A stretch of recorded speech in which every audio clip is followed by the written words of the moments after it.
Hey everyone, welcome back to the channel. Today we're going to be diving into a game called We Who Are About to Die. And we're going to explore basically the first 30 minutes of gameplay just to see what it's like as a new player in 2025. We Who Are About to Die is a roguelite gladiator RPG and management game, I guess you could call it that. It's crafted by a single guy in his spare time called Geordie Lakiri. The game was released in 2022, but it has been getting updates over the years. Let's just jump in now and just have a look what it's like.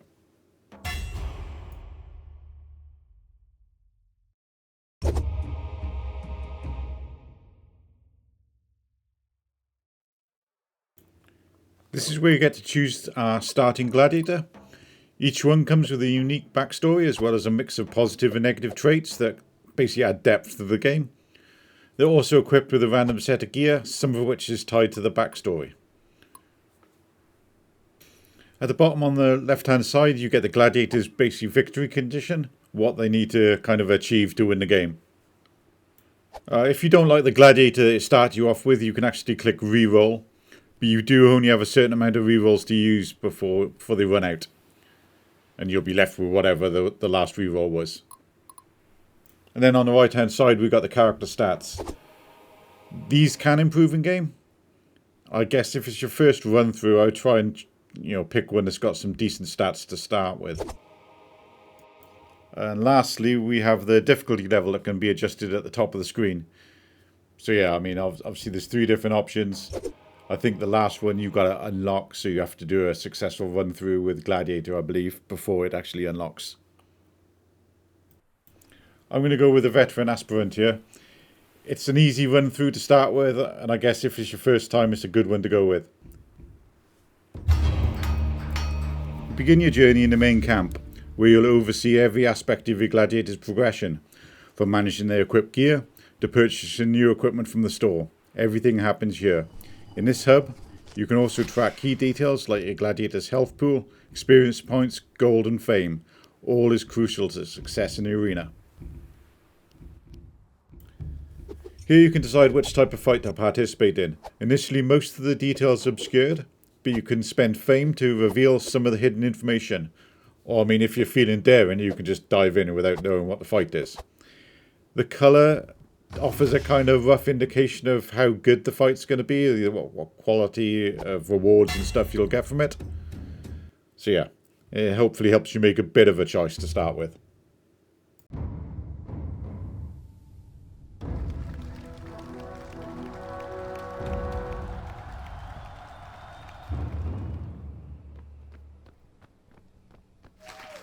And here we are in the first fight. Straightforward 1v1 duel. Combat mechanics are pretty simple. You just drag your mouse in a direction while holding the left mouse to attack. As I mentioned earlier, this game was developed by one person in his spare time. While it may look a bit clunky, and it is a bit clunky, once you actually get past that, it's actually a lot of fun to play.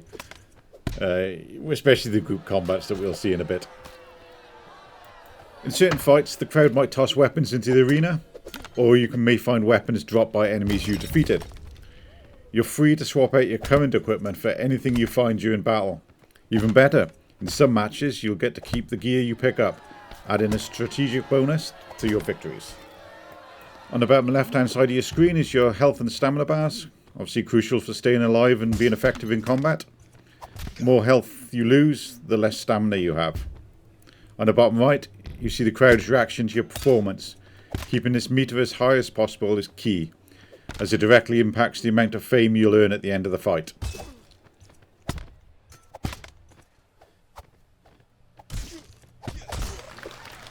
Here we'll get to see the victory screen.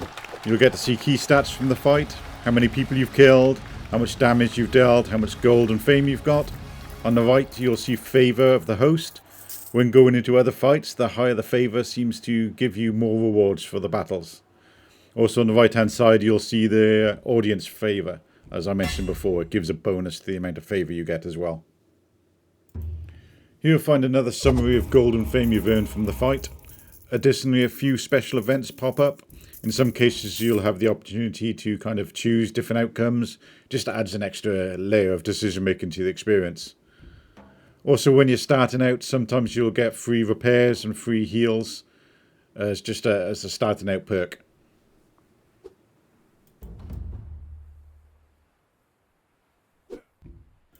Let's take a moment to explore the utility screen. Here you can purchase extra healing and repair damaged gear, a necessary step since your equipment sustains damage in every fight, meaning repairs will eventually be unavoidable. And if your weapons do break in a fight, they are broken forever. You will not get them back from what I've seen so far. The utility screen also offers other options like asking the shop to stock specific types of weapons or items. You can also use gold to increase your fame, and there's a few other options there as well that just give you more ways to optimize your Gladiator's progress. Now that you've earned some gold and fame, you can decide whether it's worth investing in new weapons or items. You use fame to basically reveal what the item is. You can easily compare any potential upgrades to your currently equipped gear by hovering over the item. This allows you to make I guess an informed choice whether or not the item is worth picking up or not. Let's dive into another fight, this time a group battle. It's also a great opportunity to showcase the calendar progressing forward.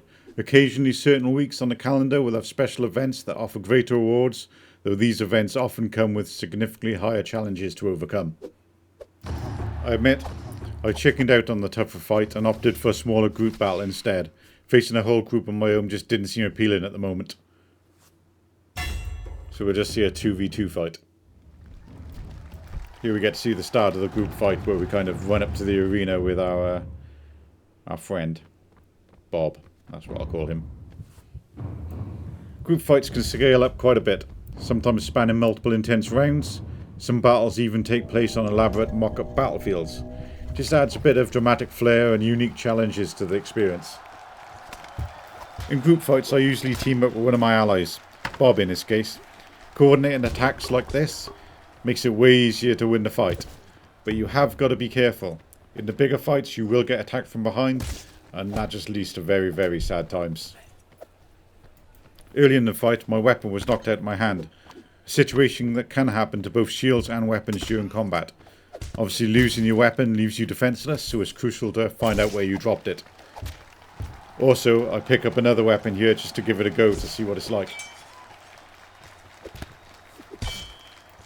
The game also features dismemberment, with larger weapons having a higher chance of triggering it. Occasionally, when you defeat an enemy, they'll just go flying across the arena as if they were hit by a train. It's quirky and unexpected, but those moments are part of the charm of the game, really. While sometimes amusing, they also ultimately enhance your experience, making it all the more memorable.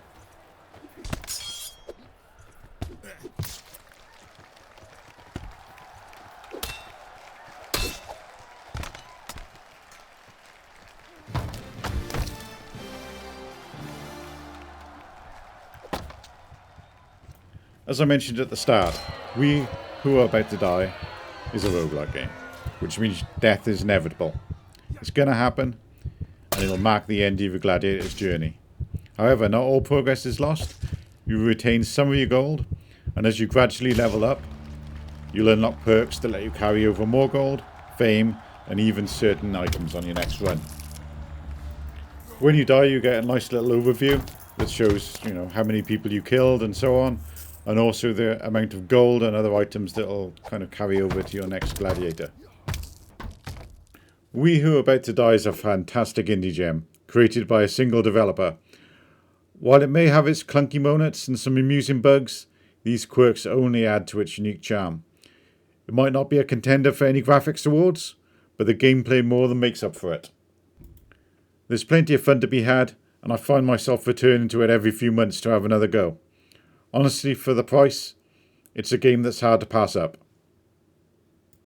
Thanks for watching, everyone. If you enjoyed this video and want to see more content like this, don't forget to like and subscribe. I'm working my way through my Steam library. I'm aiming to release a video probably once a week, maybe a bit more. So yeah, I appreciate your support, and I'll see you in the next one.